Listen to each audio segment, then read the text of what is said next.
Everybody, कैसे हैं आप लोग। आई होप आप सभी लोग अच्छे होंगे, सेफ होंगे और अच्छे से पढ़ाई कर रहे होंगे।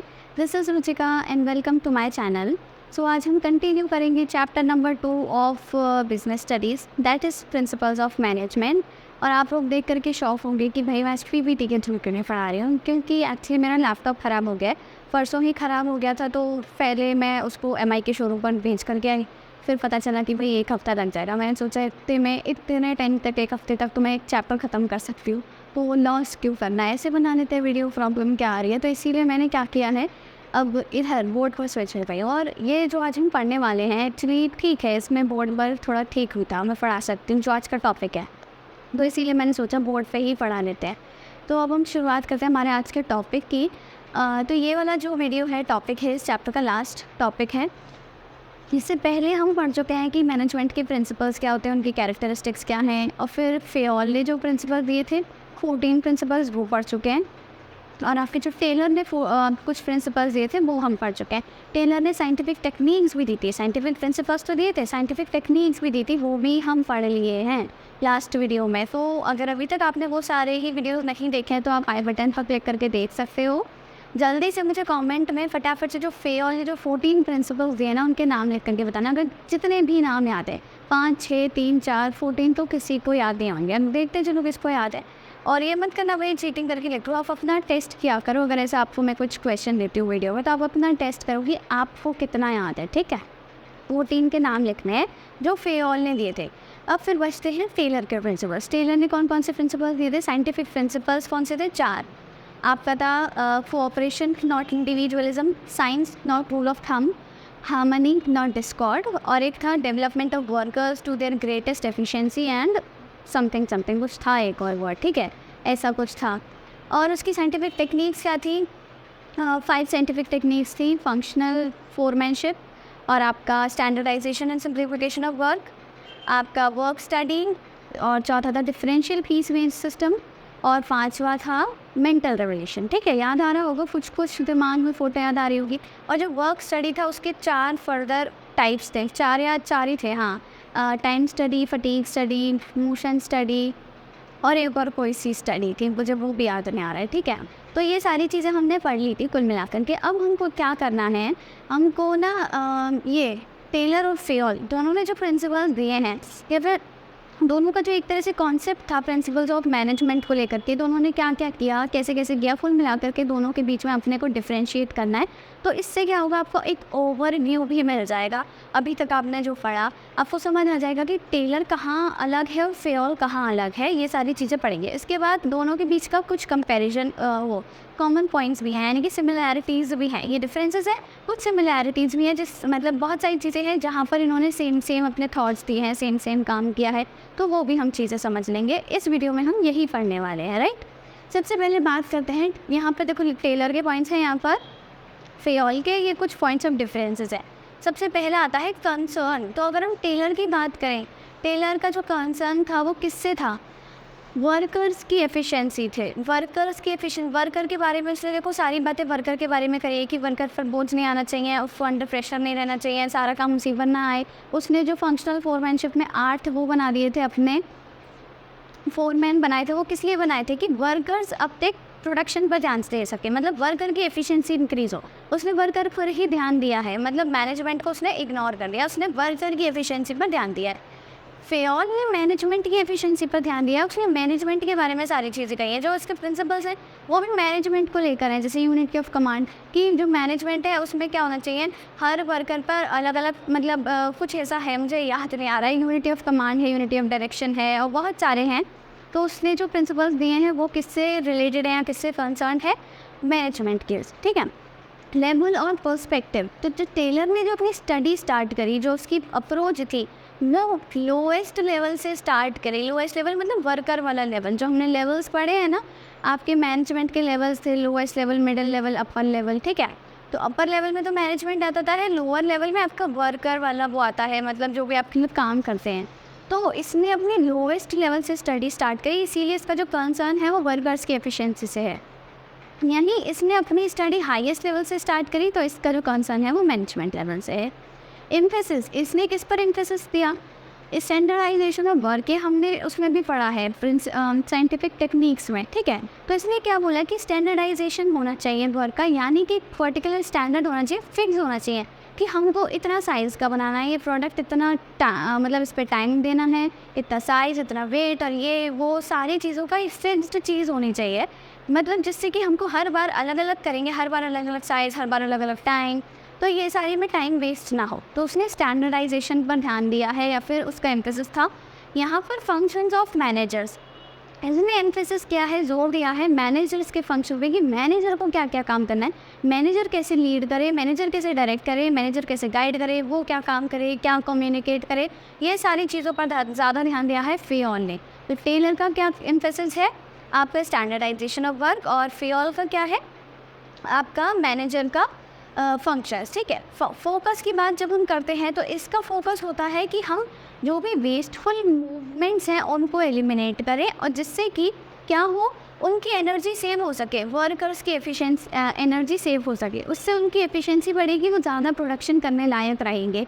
ये भी हमने साइंटिफिक टेक्निक्स में ही पढ़ा था, जहाँ तक मुझे याद है, और ये हमने पढ़ा था फंक्शनल फोरमैनशिप में था नहीं, वर्क स्टडी, टाइम स्टडी, ये जो था ना वर्क स्टडी के अंदर, मोशन स्टडी में था।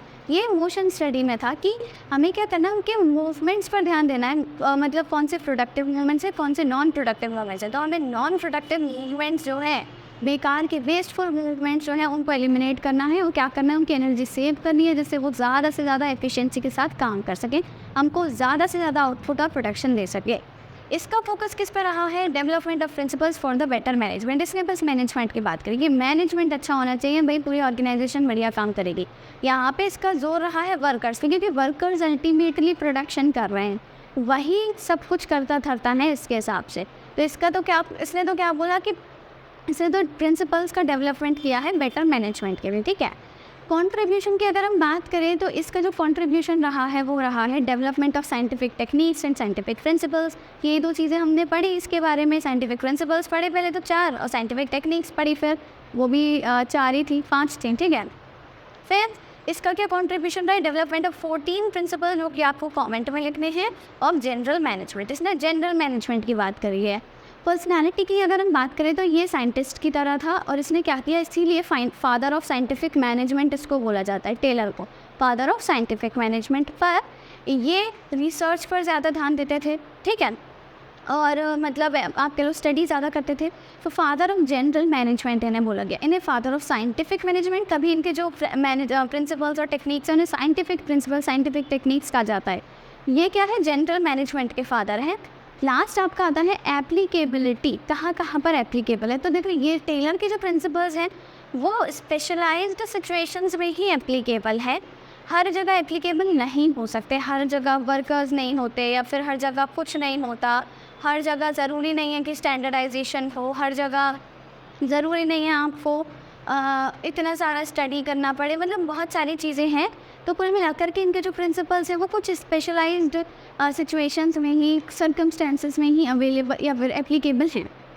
पर इसकी अगर हम बात करते तो ये वाले मैनेजमेंट के जो रूल्स हैं, आई मीन प्रिंसिपल्स हैं, ये यूनिवर्सली एप्लीकेबल हैं, हर जगह आप उन्हें एप्लीकेबल कर सकते हो, हर ऑर्गेनाइजेशन में, हर तरह की ऑर्गेनाइजेशन में, चाहे वो कोई सा भी प्रोडक्शन कर रही है, वो कुछ भी कर रही है, या फिर प्रोडक्शन नहीं भी कर रही है, सिंपल कोई ऐसी ऑर्गेनाइजेशन जैसे हॉस्पिटल्स है, स्कूल्स है, तो वहाँ पर भी ये वाले मैनेजमेंट प्रिंसिपल्स लागू होते हैं, पर इसके कुछ स्पेशलाइज सिचुएशन में ही लागू होते हैं, ठीक है। तो ये सारे इसके वो हैं, डिफरेंसेस हैं दोनों के बीच में। वो ले लो, स्क्रीनशॉट ले लो अगर आपको चाहिए तो, जिससे कि ये पॉइंट्स आपको याद रहेंगे, आपको पूरा ना पुरानी कहानी याद आ जाएगी, टेलर के बारे में क्या पढ़ा, फेयोल के बारे में क्या पढ़ा। ये तो हो गया डिफरेंसेस की बात, ठीक है। अब बताती है आपके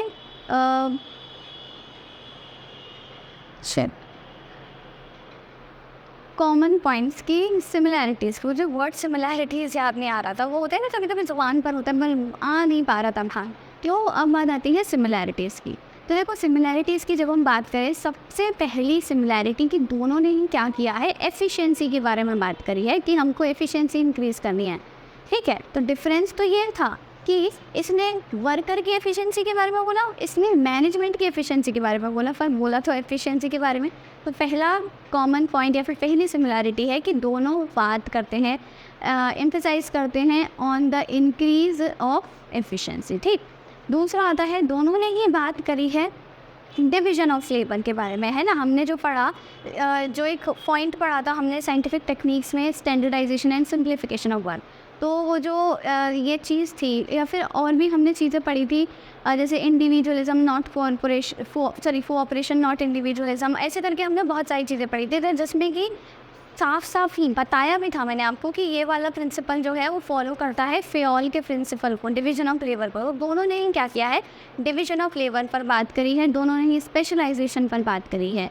दूसरा पॉइंट ये हो गया। पहला कौन सा था, दोनों एफिशिएंसी की बात करते हैं, इंक्रीज इन एफिशिएंसी, दोनों ही डिवीजन ऑफ लेबर की बात करते हैं। तीसरा, दोनों ही बात करते हैं cooperation between employees and employers, right. Employees और एम्प्लॉयर्स के बीच में दोनों वो होना चाहिए, एक अच्छा कोऑपरेशन होना चाहिए। क्योंकि एम्प्लॉयज़ क्या समझते हैं, मतलब जो वर्कर क्लास जो है वो क्या सोचती है कि जो मैनेजर्स है यानी कि एम्प्लॉयर्स जो है वो आराम से बैठे रहते हैं, हमें काम करना पड़ता है।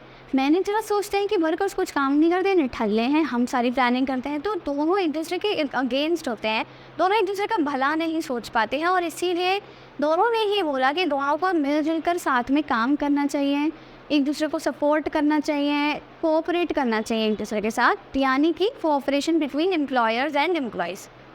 3 चीज़ें हो गई हैं, ठीक है। चौथा आपका पहला हो गया, आपका कौन सा था, सबसे पहले मैंने बताया इंक्रीज इन एफिशिएंसी। दूसरा आपका हो गया डिवीजन ऑफ लेबर। तीसरा हो गया cooperation between employees and employers. चौथा अगर मैं बात करूँ, मुझे याद नहीं आ रहा, हाँ, चौथा है आपका कि दोनों ने ही ऑर्गेनाइजेशनल इंटरेस्ट को रखा ऊपर और इंडिविजुअल इंटरेस्ट को नीचे।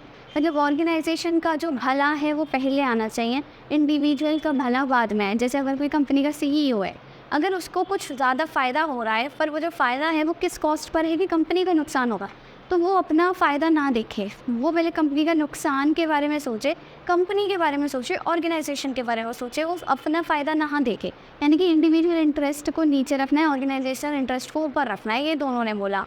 पाँचवा आपका आता है कि जो दोनों के द्वारा प्रिंसिपल्स हैं गिवन, वो आज भी यूज़ होते हैं मैनेजमेंट स्टडीज़ में एज अ बेस, यानी कि उन दोनों के ही प्रिंसिपल्स को क्या किया जाता है, फॉलो किया जाता है। तो ये 5 सिमिलैरिटीज़ हैं। मैं एक बार और रिवाइज़ करवा देती हूँ फटाफट से। सबसे पहला इंक्रीज इन एफिशिएंसी, दोनों ने बात करी है cooperation between employees and employers. दोनों ने बात करी है डिवीजन ऑफ लेबर या फिर स्पेशलाइजेशन पर। दोनों ने बात करी है organisational interest over individual interest पर। 5वां, दोनों के ही प्रिंसिपल्स को फॉलो किया जाता है, आज भी यूज़ किया जाता है as a base in management studies. तो ये आपके सिमिलैरिटीज़ हो गई। डिफरेंसेस आपके ये हैं कि जो 5 पॉइंट्स मैंने बोले आप इन्हें नोट डाउन कर लेना, ज़रूर आ सकते हैं, आप इन पर अच्छे से लिख भी सकते हो। और इसी के साथ आपका ये चैप्टर कंप्लीट होता है। आई होप आपको ये चैप्टर समझ आ गया होगा। अगर कोई भी प्रॉब्लम रही हो तो आप मुझसे कमेंट में पूछ सकते हैं, आप पर्सनली इंस्टाग्राम पे टेक्स्ट कर सकते हो, उसका यूज़र नेम सामने नज़र आ रहा होगा। So that's all for this video. I hope आपको वीडियो अच्छा लगा होगा, तो जल्दी से लाइक कर दें, share it with your friends and don't forget to subscribe to my channel. Thank you.